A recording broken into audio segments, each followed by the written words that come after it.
Oh, misty eye of the mountain below, keep careful watch of my brother's souls. And should the sky be filled with fire and smoke, keep watching over during suns. Hey there nation, welcome to the show where we help you to play miniatures wargaming on a budget. It is I, Commander CheapSkate, and we are back with another edition of an Axe to Grind.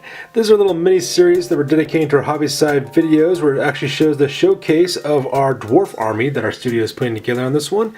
And as you can see, I have our very first unit finally all painted up. So as you guys remember, a couple of months ago, we were starting to work on our video on this, starting to show some progress that we're making on our army. The last time we went over this, we had all of our units kind of picked out. We also had them all organized. We had them fully based up as well as magnetized. We put the sand on their bases to give them the basing effect, as well as on the, we also primed them as well. And now that that whole process is done, we're starting to go through units one by one, and this is our very first unit. This unit's called Clan Bodesen.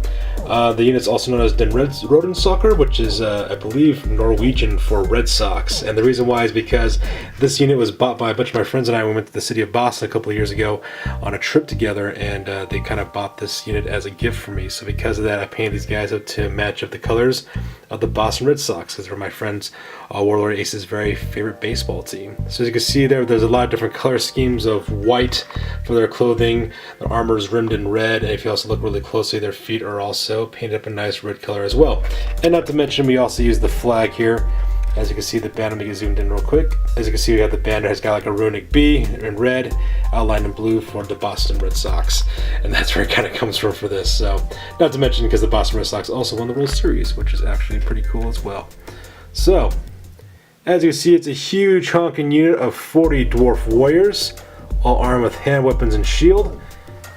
And it's a very awesome looking unit we got with a red color scheme that just really pops. Really happy with the way it came out with.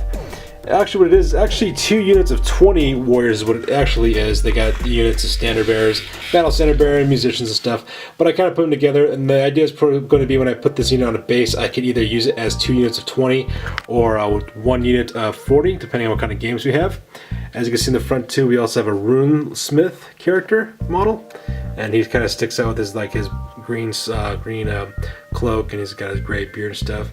We have all of our warriors, of course, painted up in various colors. We have our Dwarf Lord on shield bearers.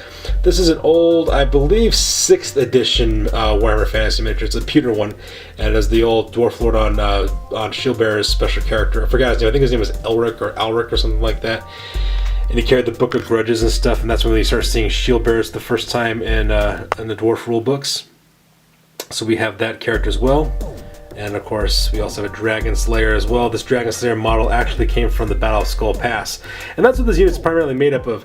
If you'll notice, a couple of the guys in here, like this Dwarf Champion up in the front here, he came from one of the Dwarf Warriors from the Battle of Skull Pass. It was a beginner's box set that was released for Warhammer 7th edition, I believe is what that one was from. So a lot of these guys are from the 7th edition of that game.